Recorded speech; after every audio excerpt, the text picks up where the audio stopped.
This is Our Blood Runs Black, a podcast honoring the people, the faith, and the coalfield legacy that shaped generations.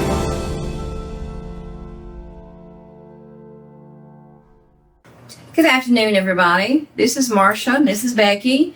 We're back here with our coal mining series, Our Blood Runs Black, and we're so happy that you've joined us. This week we have a special guest. His name is Benny Yates, and he's a construction worker and is going to speak to us about the coal fields and the mining and how you begin construction on a mine. And he was actually at McClure and will explain to us about the river and Caney River, I guess, and how the Caney River come involved with this mine and how it goes over this mine. And but this is going to be a very interesting interview. Benny, we're so glad to have you with us and look forward to learning more and digging more coal with you. Let's see what you got for us to learn. Well, I hope I can do what you're wanting, because my area of working at McClure 1 was the construction end of it. I worked for Tyson Mining, which is what was known as a hard rock mining.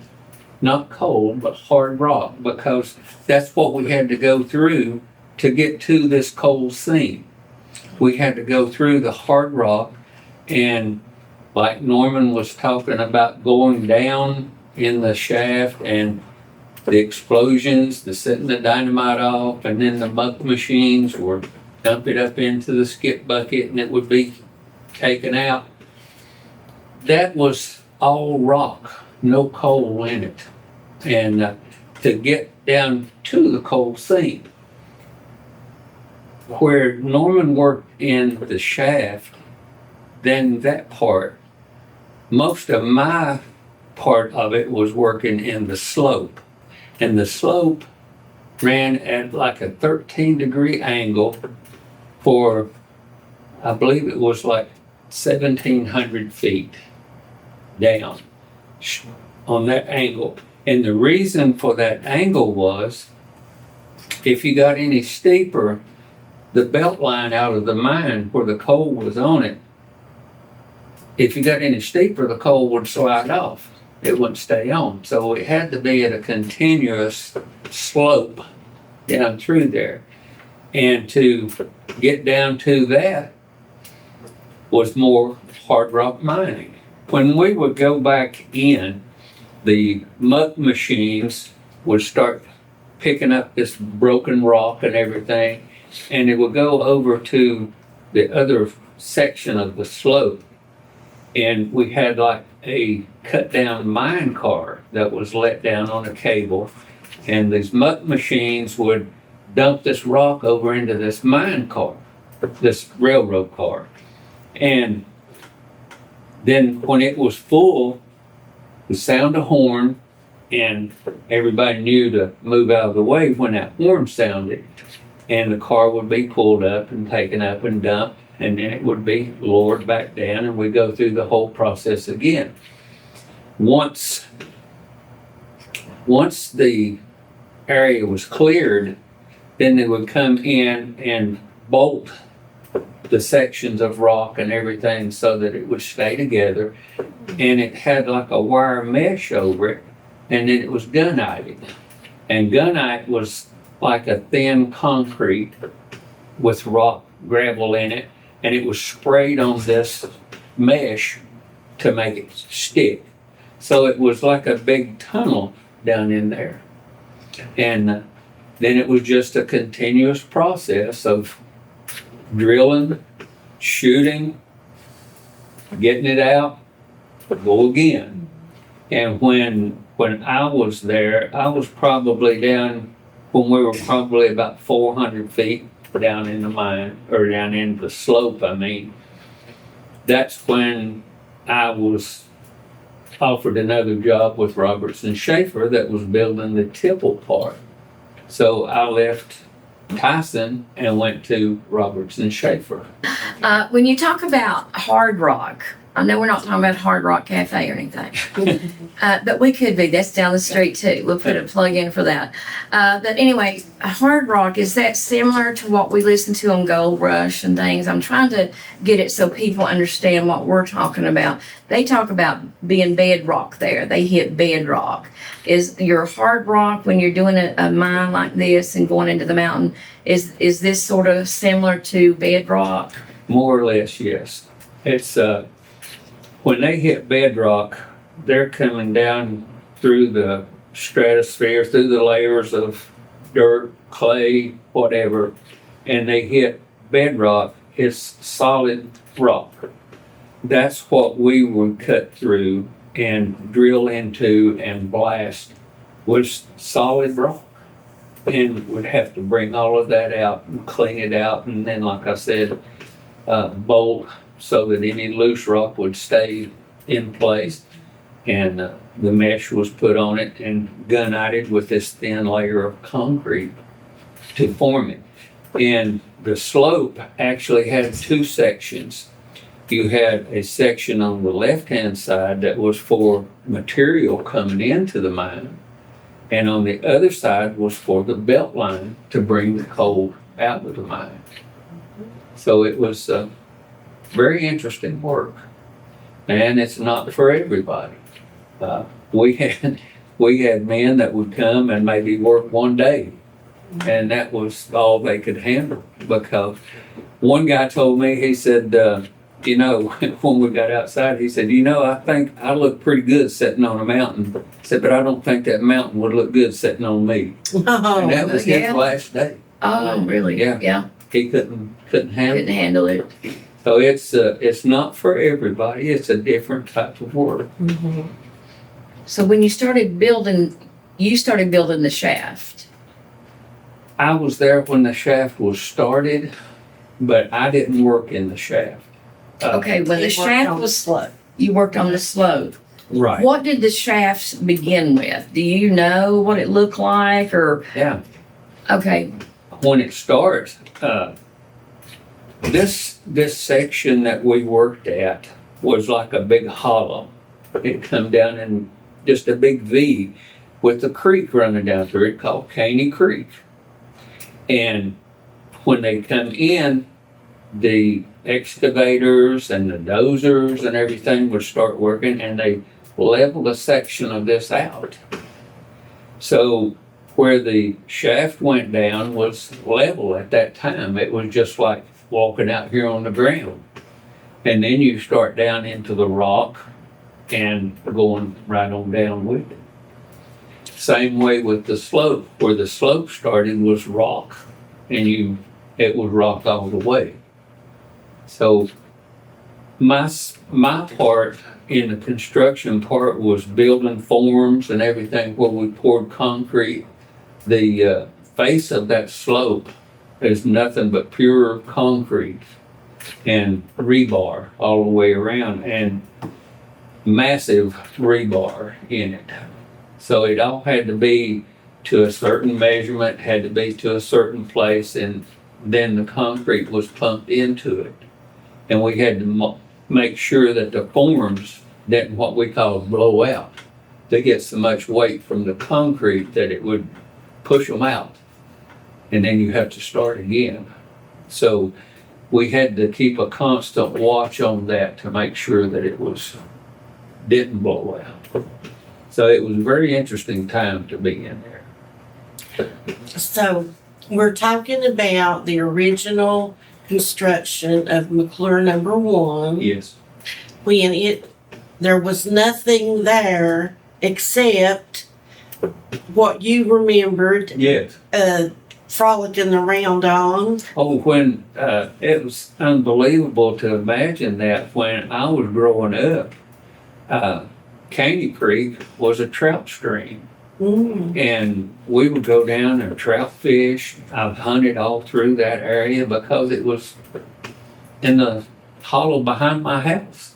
So I was very familiar with all of that. And it was a total transformation from that hollow to the area being leveled off to where that the slope, the shaft, and the tipple could all be built there. So it was totally different. What determines that McClure One's going to be built there? What do they find on the land, or how do they know what's in that mountain that they want? Oh, now that we would have to get to the engineering department to find Okay. out, but I'm sure they did core samples and everything to find out how much coal was down below this area, how far down and everything.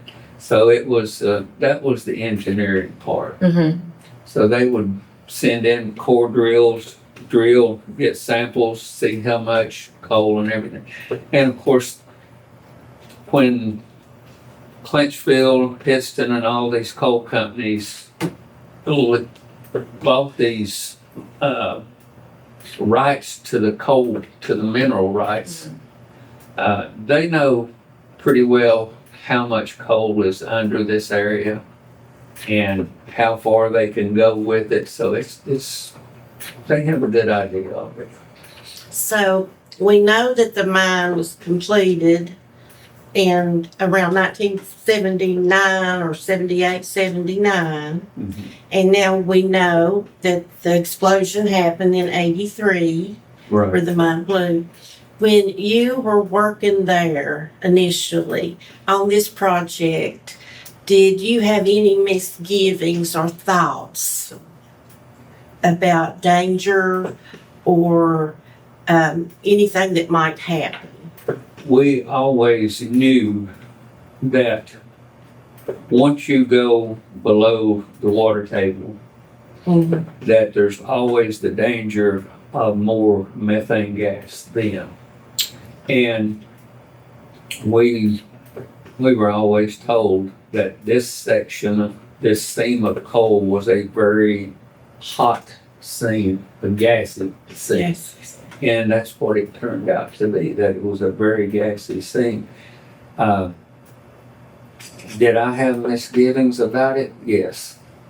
I was always leery of the gas in the mines because I've always known about it. My uncles, my dad was crippled. He never did work in the mines. But after I left Tyson, and we were, like I said, I was so far down in the slope and I left, I went up to Roberts and Schaefer, which was just on up this little section of area right there that we were working in, and started working with them, building the tipple part where the coal come out and was processed. And I worked with the engineer there. My job there was to take care of the blueprints would come in, and if they had changes on them, I had to put them up and take the old blueprints out. Sampling the concrete of everything that was used up there. I sampled practically every truck of concrete to come up in that hall. And it was amazing how many truckloads of concrete was used up in that hollow for all of the footings, for the tipple, Right. for the belt lines, for the bridge going across McClure River down there, the dam up behind the Right. plant that dammed up Caney Creek, all of that. And then, of course, Mike Spaulding was the engineer, and I was his rod man.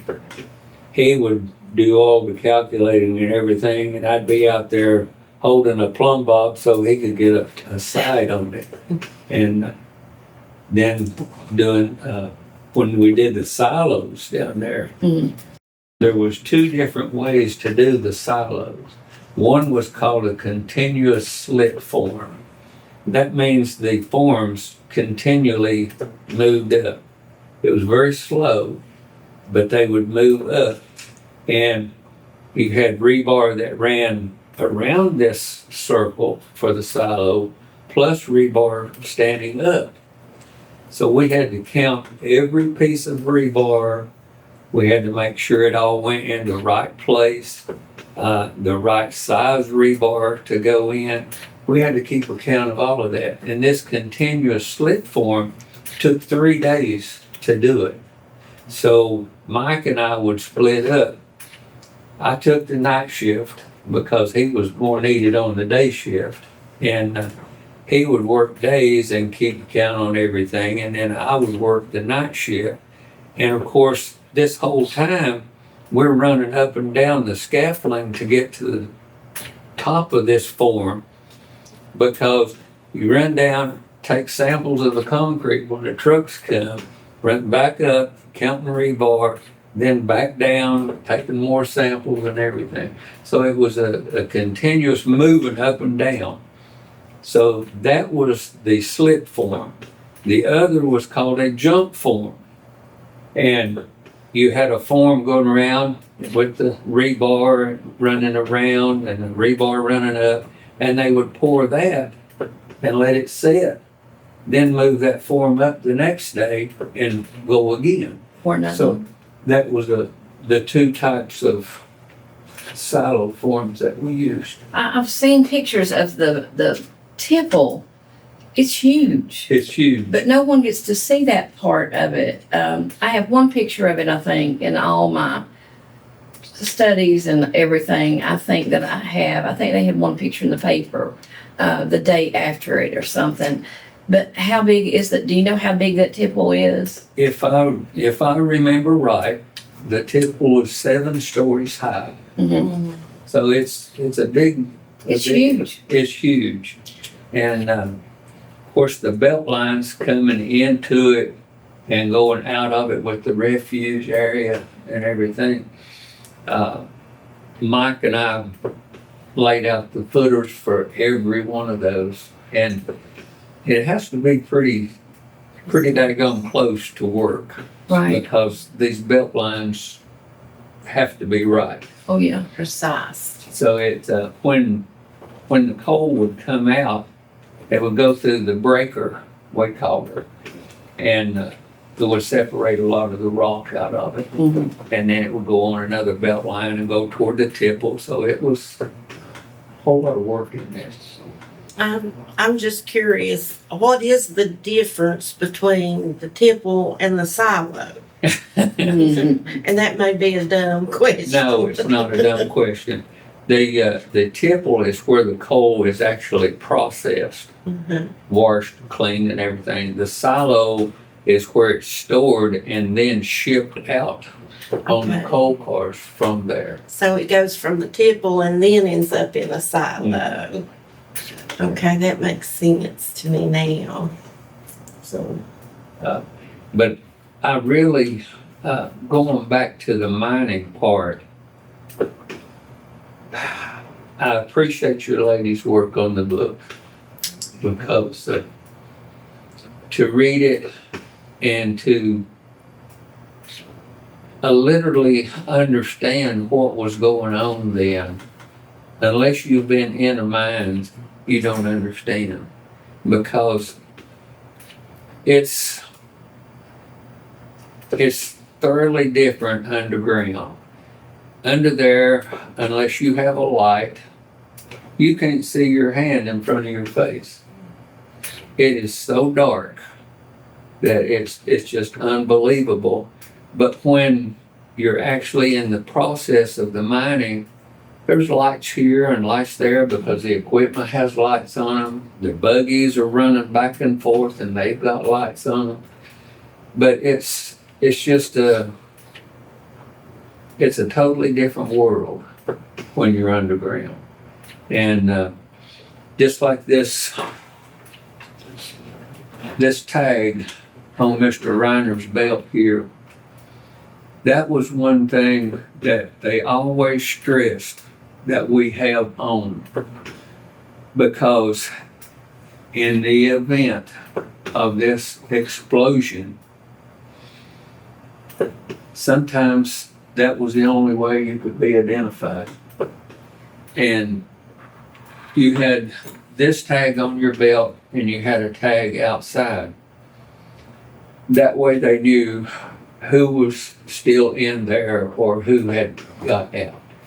And So It's did you just- take the tag in the mine with you or did you leave it out and the tags that were out were the ones underground? Yes, yes, and like I said, you always had Match that that. tag on your belt, so that if something did happen, you could be identified by that belt. They knew that. The men that went in after this explosion, it's just, I feel like a midget among giants. No. I feel. Norman said it was like walking down the barrel of a cannon, and you're knowing what you're going into, because you never know, that could happen again while you're going in. So I admire them. Well, we admire you for having the ability to be able to create this and give our families a living. Yes. If it hadn't been for you to design it and make it, our family would have not been. We wouldn't have had food to eat. That's We Well- wouldn't have had a shelter over our head. We wouldn't have lived in coal camps, and so it takes a village. It does. It takes people who know, that got the education, and then begin. But we all are educated people in this area. A coal miner is not a one-tooth man coming out of the mines trying to feed his family. Coal miners are more like engineers. They've got to know how to build and how to work, how to be safe, how to keep their men safe. It's a 24/7 job, and they're a family. They are a family, and they take care of one another. Well, my wife can tell you, it just made my blood boil, because where I had been in the mines, where I've worked in the mines. Now, I didn't work in McClure 1. McClure 1 was a high mine of what I worked in. When I left the mines, we were in 31 inches. Oh, wow. So it was very low. Yes. Spread out wide, but it's very low. And it always just burned me to no end to be driving down the road and look up on this big billboard and see this man, like you said, maybe got one tooth in his head and a big chew of tobacco on his jaw and a carbide light on his hat. Well, in days past, they used carbide lights because that's what they had. But now, there's battery lights, there's self-rescuers, and to operate this machinery that's underground, the miners, the roof bolters, the buggies, all of that, and the power that comes in to run all of this equipment, you've got to have some sense, a little bit of knowledge to know what you're doing. Absolutely. under there. You have to have electricians. You have to have power people. You have to have mechanics. It takes all It of takes all of them. And you've got to have the knowledge to do that. Absolutely. It takes So- some education and training. And training. Hands-on a lot of training. Training. A lot Oh, of for training. years. And we're trained in safety, always being safe, knowing what your brother is doing and they're watching out for you. But that one billboard just, I hated it. Yeah, we don't want that stereotype. That's not the coal miner that we know today and that we knew from back then. Absolutely. A coal miner is a brave, strong, trained, educated person, and we're proud of our coal miners. Yes, absolutely. You have to have, like I said, you have to have the knowledge to know how to run this equipment that's underground. Absolutely. And it's sophisticated. It's Well, not a long just- wall is 700 feet long. Yeah. It's not. To 1,000 foot. Yeah. Yeah, it's not 12 inches long that we're dealing with here. Exactly. A long wall miner is, 1,000 feet long, and it has claws on it that could kill anything in its path. It absolutely chews coal out of the mine, just like we're chewing a cheese sandwich. It brings it out by the tons. And it's continuous. Continuous. It But never stops. It's continuous. But a lot of people think of mines as being small.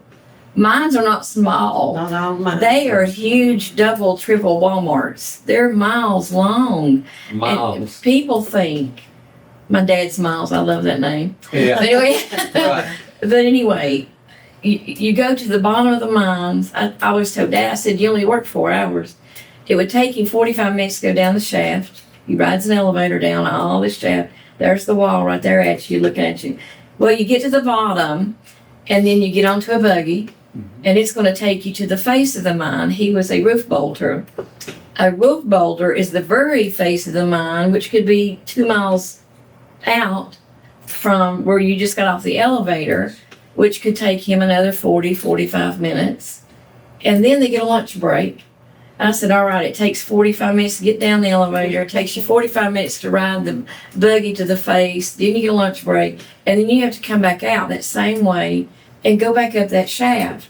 Well, there's 4 hours right there. I'm like, Dad, you're only mining about 4 hours a day. But boy, they were putting it out with that long wall. They were really putting it out. Yeah. I mean, it was moving. And I can appreciate what your dad did, because when I worked in the mines, I was a roof bolter. Yeah. Started out watching the feeder. That's where the buggies would dump the coal onto the belt, onto this feeder, and it would put it onto the belt line. Right. So I started out watching the feeder, keeping it cleaned up around it. And then the buggy job came open, and I started in driving the buggy. Well, after I did that for maybe a year, then I moved up to the roof bolting, and better pay, more dangerous because you're right up in the face. Mhm. And but that's what I did. My time in the mines was roof bolting. Yeah, my dad's was mostly continuous miner. Yeah. Because he had the seniority at Camp Branch. Yeah. And he loved Camp Branch coal up off the mountain. That's where his mom and dad are buried up there on the mountain, and that's where our property is. And he loved Camp Branch Coal Company. Loved all the men there. Jake McCready was president of that union, and he just loved everybody there and met everybody. And when it shut down the summer before, he went to work at McClure. Yeah.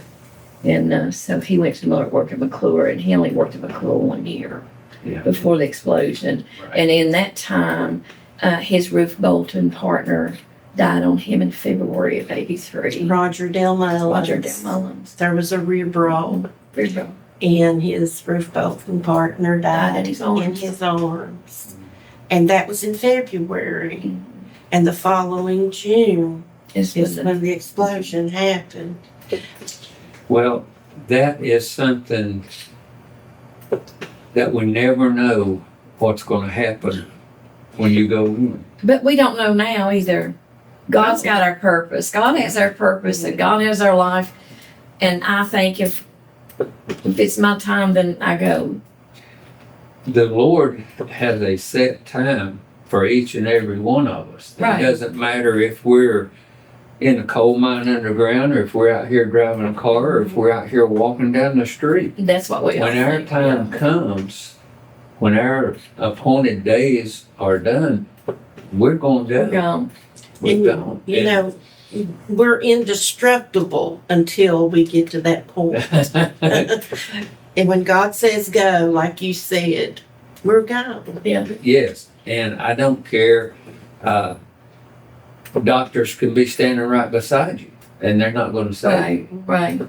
But But people are scared of the coal mines and everything. I think about it in my, I don't know, 5th grade and in elementary school, we went to Bristol Caverns. We did too. That's an underground mine with stalactites, malignite, whatever's in there. But I'm thinking we're underground there, and I'm sure they got roof bolts up in that rock to save us. But we're underground. That's the same thing as going underground as a coal miner. You know, Susie and I went to Bristol Caverns, and to me, it was different going in that cavern than it was to go back in the coal mine. Because when we went in Bristol Cavern, there was a section up here that had a grate that the light came down through. Yeah. You don't have that in coal mine. Mm-mm. Even when they turned the lights off in the cavern, you still had a little bit of light Right. up through that grate. Mm-hmm. You don't have that in a coal mine. And Once those lights go off, you can't see your hand in front of your face. You can barely feel it. So And this is the only thing, right here, this is the only thing that protects your head from the mountain above you. How's that? That's it. It's a hat. Right. And when I was in the mines that I was in, like I said, it was low coal. And when we would drive a scoop or a buggy or whatever, you lay had to down. sit up like this. Yeah. You were laid down. Oh, yeah. You had It to was lay what, down. about as high as the stove door or something Oh. like that? 31 inches, a little higher maybe than this tabletop right here. Wow. And Wow. your head's continuously bumping the top. So those hard hats Come in handy, you know. affect your head. So it's, but it's under there, things are different. Food tastes different. Different foods, some foods that you like out here are just totally different. Maybe that's why Dad ate the same thing every day. Fried egg sandwich, oatmeal sandwich, and chewing gum. And Tums. Yeah. And then what did your dad have in his bucket that day? They found it in his bucket. Here's your dad's bucket. I'm showing your dad's Oh, bucket. yes. But this is my dad's dinner bucket that survived the blast. It's pretty hard plastic, but it would or should have melted from the heat of the blast, but it didn't. So that's a mystery. But Dad, they found a half of his bologna sandwich and 2 peaches in his bucket. Miner's steak. Yeah, Bologna. that's Yeah. right. So it's, but a lot of people, a banana underground, it would just eat you up. Some people, they loved it. I don't know, a monkey that they could eat. But we were all the time joking, carrying on, because it's just like Norman said a while ago, something to relieve the tension. Because it doesn't matter, you're always under stress when you're under there, because you never know what's going to happen. A rib roll, a rock fall, what we Electricity. call a kettle bottom. There's a rock with a big rounded top, and they would just fall right out. My buddy and I, we were pinning one time, and we had a double head pinner at that time. So he was on one side of the machine and I was on the other side. And we had a panic bar on there that we could cut it off if we needed to. So I'm drilling top here, and I can't see Eddie over there. And I holler and I get no response, so I hit the panic bar, cut the machine off, and I did something I shouldn't have done. I went in front of the machine. I got over to him, and he was pinned down like this. This rock had fell and had him pinned back with his head pinned down, and he couldn't breathe. Oh. And I was able to get the rock shoved off of him, and he went, got a big deep breath, and it kept him from dying. Right. But You're Superman. no, that's what I say. We You become never, Superman at that time. we never Something happened. know what's going to happen there. Right. In our minds, a small rock falling from the top, you could survive it. But you get in those higher mines, a small rock falling from the top will hurt you bad, if not kill you. And that's an example of you looking out for your brother, Well, the brotherhood. we have to watch out for each other. Like I said, we joke, kid, and carry on, but you're continually watching out for the others. Buggy drivers have to watch out for people that don't hear or see them, you know, and you might be going through a curtain and somebody on the other side of that curtain not see you coming. So you have to be alert. Were you ever back up at McClure one after the accident or anything? Did you No, ever ma'am. see anything? I've never been back up in there. Do you remember the day of the accident, where you were when you found out? And I do very well. As Susie has mentioned before, I was getting ready to go to work in the coal mines that I worked at. And she had turned on the radio and we heard about the explosions. And I really didn't want to go to work that day. But we did. We went on to work anyway. But knowing that we had probably, at that time, we didn't know how many fatalities there were, but knowing that there was probably several fatalities, hard to go on to work because even though I worked at a different mine, these were still brothers and sisters. So it's the brotherhood and sisterhood that you work in, and you watch out for each other. And when we lose someone, it's a devastating time. Well, Benny, we thank you so much. We truly do, for coming and sharing with us. We're wanting to bring more interest into the coal business, into the coal mining, how it's done, how it's built. There's so many that are just not recognized any longer. And you're right, no one ever recognized the tragedy that we had and we all experienced June 21st, 1983. It's something that we'll never forget. No. And I think everybody around here will never forget. If you had any inkling of a miner or worked in the mines or knew somebody, no one around here will ever forget it. That's why we wrote the book. We wanted to write it for courage, but we want to remember. No one would ever remember our dads if we hadn't written this book. No one. and the other men on the section. Absolutely. We wanted to And women. memorialize, and the woman, the first Yes. woman to be killed in the coal mines in the state of Virginia, Cat Counts. Cat was her nickname. Was it Mary Kathleen? Mary Kathleen, yeah. Beautiful name. Yes. But we wanted to just memorialize all of those and bring them forward and tell the story. Well, Marcia, you were talking about people would not remember your dad or Deck's dad. After McClure 1 blew up, South Mountain Mine up at Norton blew up. Right. And I lost 3 real good friends in that explosion because 2 of them I had gone to school with.